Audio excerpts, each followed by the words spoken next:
Welcome to the Beer Taster's Notebook, the show focused on beer education. I'm Jonathan Thompson, Advanced Cicerone, BJCP beer judge, and fermentation enthusiast. Welcome back to the Beer Taster's Notebook, episode 22. So this is an introduction to yeast. So yeast is everywhere. It's on fruit, it's in the air, it's in our skin, and it's a single-celled fungus, of which there are about 1,500 species. So yeast, can be symbiotic, dysbiotic. It can cause infections and can be quite pathogenic in the wrong environment. I'm sure everyone's heard of yeast infections. That is a form of yeast that you don't want in certain places.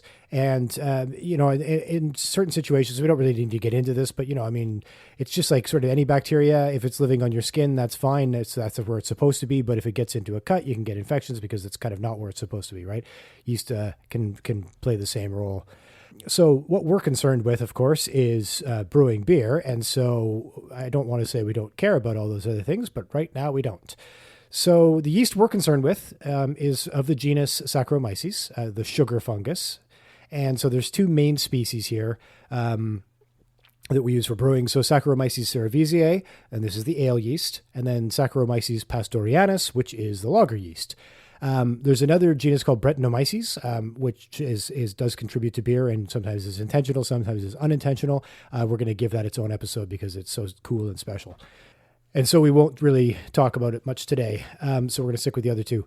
And so I think the thing we should do here is look at the history of brewing with yeast. And so in order to do so, we're probably going to need to dip our toes into the history of beer just briefly. And so let's get started here. Okay, so we do believe that the first beers were brewed in what is known as Sumer. And then sort of migrated to Babylon and Mesopotamia in general, and then down to Egypt and the like. And so it really does seem like beer shaped civilization. There's a lot of arguments that we developed civilization just to drink beer. I'll leave that with you. But at the very least, we can argue that it fueled the building of civilizations. And so there's also a lot of evidence that it wasn't really invented in a single place. And because it's a semi-natural process, this makes a lot of sense. I mean, fermentation obviously is a natural process, but if you think about this, if you leave some grapes in a bowl for long enough and they start to sort of decompose, you'll get wine. And it's not gonna win any medals or anything, but it will be something like wine. And mead would occur in much the same way. The example that's sort of used is a bear or some other animal or whatever will knock over a beehive, and then it rains, and then that dilutes the honey a little bit. So just as a side note, the reason like honey is so resilient is because the moisture content is so low that it's sort of naturally antimicrobial. But once it gets diluted, we can ferment it because it's just glucose. Well, it's not just glucose, but it's predominantly glucose. And so these wild yeasts would take hold, and then all of a sudden there'd be this golden and delicious brew, and there we have mead. And so beer is slightly more complicated, right? Because while honey and grapes have this available supply of glucose, barley is full of more complex saccharides, and these need to be degraded into fermentable smaller sugars via enzymes. These enzymes are native to the barley, which is why it's such a good grain for brewing, but it does need to be cracked and sort of soaked in warm water into a sort of a porridge, which is what we call the mash. The assumption here is, of course, that these ancient people were eating it for, let's just say, breakfast. It doesn't matter, some meal.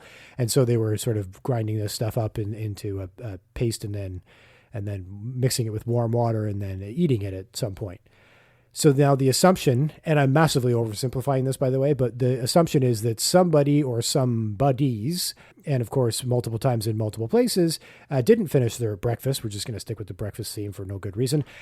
And, maybe they were full, maybe the saber-toothed cat was chasing after them, and wrong era, wrong continent, whatever. You get the point. They left it out. And so there was this sort of crude mash or, a porridge, and wild yeast is everywhere. And so it took hold. And a while later, they rediscovered this concoction, and someone was either brave, stupid, or I guess smart enough to give it a try. And I don't know how good this would have tasted. It doesn't really matter. Apparently they liked it, but maybe they just liked how it made them feel. And so that would have triggered deliberate repetition of this process through some experimentation. And now in this point in history, our assumption is we have people making some sort of beer. We do believe that they were drinking it through straws that had a filter, et cetera, et cetera. So I imagine it was quite sludgy and unfiltered at the time, and probably not nearly as palatable as beer is today, but there you have it. And so now focusing on yeast, none of these people have any idea what's happening, right? They know that they do A and B and they get C and they like it, but they don't really understand the process. And, for the time, it's pretty appropriate that they just decided that obviously the gods were up to something. And the Mesopotamians had assigned this to the goddess of brewing called Ninkasi. There's I guess it's a hymn. It's called a hymn to Ninkasi, so it is a hymn. It's often referred to as a poem.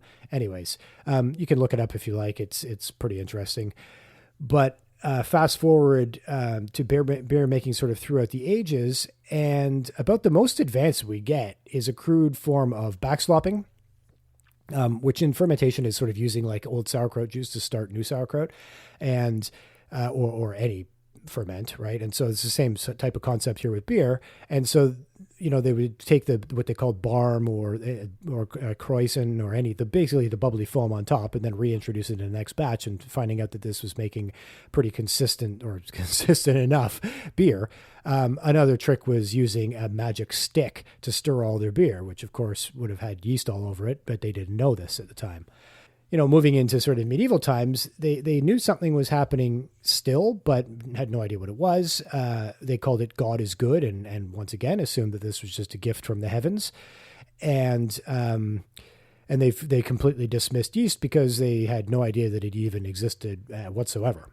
And now, at some point, either intentionally or unintentionally, some of this yeast or bread or kreuzen or barm or something made its way into a bakery or into bread making where everything was previously unleavened, and now we know what happened with bread. But anyways, that's a whole different story. Okay, I'm getting a little bit off track here. So let's just fast forward to 1680. Anton van Leeuwenhoek sees yeast for the very first time through his microscope, but it just assumes that it's some kind of fermentation byproduct and doesn't recognize it as a living organism. Anyways, now we know that there's some yeast in this beer, but they believe, of course, that it's not what's responsible. It's just something that's there. And then the major breakthrough comes through. The major breakthrough comes through when a Frenchman, who you probably know, named Louis Pasteur, shows that it is in fact a living organism, and it is also responsible for fermenting beer and wine and bread. And then sort of the final chapter back in this early volume, let's say, is around 1883. Emil Christian Hansen, who is working for the Carlsberg Brewery, isolates the first pure yeast strain, and this eliminates a ton of problems in QA. And so the beer souring, as they called it, and inconsistencies and such things are now sort of a thing of the past as long as you're employing these methods, because he finds a way to isolate single strains and control the fermentation. Okay, let's meet the yeasts. Okay, so as mentioned, the primary species are Saccharomyces cerevisiae and Saccharomyces pastorianus. This was once called Carlsbergensis for obvious reasons, see above sort of thing. Saccharomyces means sugar fungus. I think I mentioned that earlier, but anyway, cerevisiae means beer. Pastorianus obviously is from Louis Pasteur, so it's a bit of a diss to Carlsberg and Emil Christian Hansen, frankly, but anyways, they've renamed it. Brettanomyces means British fungus, by the way, but as I said, we'll reserve that for its own episode. Okay, so let's talk about the differences. So ale yeast, in general, it ferments at higher temperatures, throws off more esters and phenols, and doesn't do particularly well at lower temperatures. It kind of goes dormant. Lager yeast is kind of the inverse. So it does very well at lower temperatures, and it offers a much cleaner ferment. And this is also a function of obviously metabolic activity at lower temperatures, but it does tend to be fairly clean. So the ale, and we're just going to call them ale yeasts and lager yeasts going through forward, because I think I've probably hit my Latin quota for the day. But the ale yeasts are also called top fermenting, because most of the activity appears to happen on top of the beer, and you get this sort of frothy foam and such things. And lager yeast is known as bottom fermenting, based on the propensity to be more active in the bottom of the tank. Lager strains tend to be less populous and more diverse. And I guess what I mean by that is, if you go on a yeast website, there's, half the number of lager strains that there are ale strains. I think it's not necessarily a function of biodiversity. It's really just a function of, I mean, what do you look at you looking for from a lager, right? You want it to be clean. I mean, sure, there's crispy lagers and there's kind of like, rounder lagers or whatnot, but we're definitely not looking for a whole bunch of different, fermentation characters. We want this stuff to be fairly clean, so that it goes to say that we're not going to have as many as we're going to have with ale strains. Anyways, okay, so where was I here? So one thing to note is lager strains do tend to throw off more sulfur products. This is kind of semi-unavoidable to a degree, but the general intended outcome is for those lager yeasts to produce ethanol and carbon dioxide and not a whole lot else. Ale yeasts, on the other hand, have all kinds of different strains and are required to throw off certain esters and phenols as just part of what they are. And so, the Belgian strains produce various fruity esters and a lot of peppery phenols. Weizen strains are required to throw off a clove-like phenol called 4-vinyl guaiacol and a banana-like ester called isoamyl acetate. Without it, it's just not the same beer, and so the yeast is very key there. English strains tend to have a lot of character, mostly fruity. American ale strains are, for the most part, quite clean. This is sort of typified by Chico, by the way, but like there are obviously American ale strains that have more character, but for the most part, they're generally fairly clean. And then inside all these strains or these character, whatever we want to call them, categories, we see differences as well. And so, you may have one strain that's fruitier than another, and the fruit expressions for that could be quite different. One could be throwing off palm fruits, which is sort of pears and apples, and the other could be throwing off things like sort of lemon and an orange to a degree. And so just to touch on something else, we discussed thiols back in episode 10, which incidentally seems to be the most popular episode of this series. But this is a function of yeast having a gene, an intact gene that codes for an enzyme to cleave off a sulfhydryl group, which liberates those fruity thiols. And you can go back and listen to that episode, and we go through the whole biochemical process as well. And then just another thing to mention, difference-wise here, lager strains can also digest mellobiose, which is a sort of a more complex sugar, whereas ale strains cannot. Okay, so let's talk a little bit about lineage.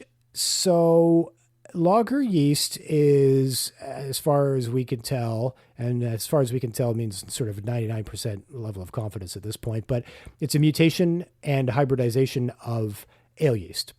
And so it's hybridized with Saccharomyces eubayanus, we think. And this is actually, I shouldn't say we think, because it seems to be fairly conclusive at this point. There was a lot of debate as to who the second parent was, but now we seem to have an answer. I guess it's kind of like Maury Povich for yeast.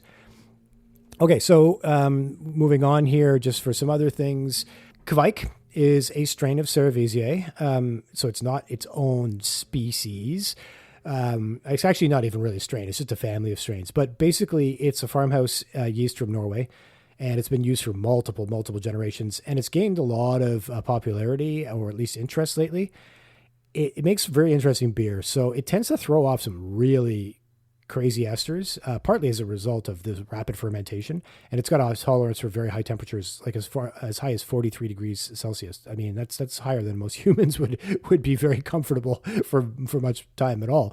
And so, a regular strain would just, as a result of thermal stress, just produce some awful off flavors. So it is a pretty interesting group of yeasts to work with, and we'll do an episode on that as well.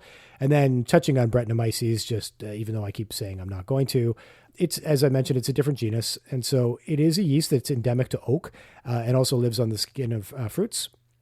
It's an oxygen scavenger too, by the way, so that's really helpful in long maturations. And Brett's really known for like Brett character, which is, I guess, aptly named, but mostly that barnyard horse blanket-like phenol called 4-ethylphenol. It also can produce a smoky phenol called 4-ethyl guaiacol. And then isovaleric acid is also another metabolic product of Brettanomyces, and it's like a really cheesy smell. It's hard to miss. It's pretty bad, actually. And that's not something that we're aiming for normally, right? So in normal situations, so let's say you're trying to make a clean lager or you're trying to make an English ale, you don't necessarily, well, actually maybe, okay, I got to take that back about the English ale because it depends on the type. But let's say you're just trying to make a best bitter. You do not want Brettanomyces in your beer. It's really funky. It's going to make everyone reject the beer, and it's not what you want. When it is intentional, it's very, very interesting. And a good example of this, if you can't find a Brett beer lying around, is Orval, which is pretty ubiquitous. It is one of the Trappist beers from Belgium, and it has Brett added in bottling, actually, I believe. And but it's got a lot of Brett character, and it gets different as the beer ages. So you can get a couple bottles and then try one every 6 months, and you'll see that it's different each time. Anyway, that's a good introduction to Brett. Wow, I talked way more about Brett than I actually intended to, but don't worry, it still will get all the love it deserves. And okay, so I think the week kind of got ahead of me, and I had a bunch of stuff to finish, so I'm making all the excuses I can right now. But we're going to cut it off here, and I will get into fermentation specifically and yeast metabolism next, as well as reproduction. I think we can push those all into the same thing because that's pretty much the circle of life, right? And okay, I will leave it there. Until next time, stay thirsty and stay curious.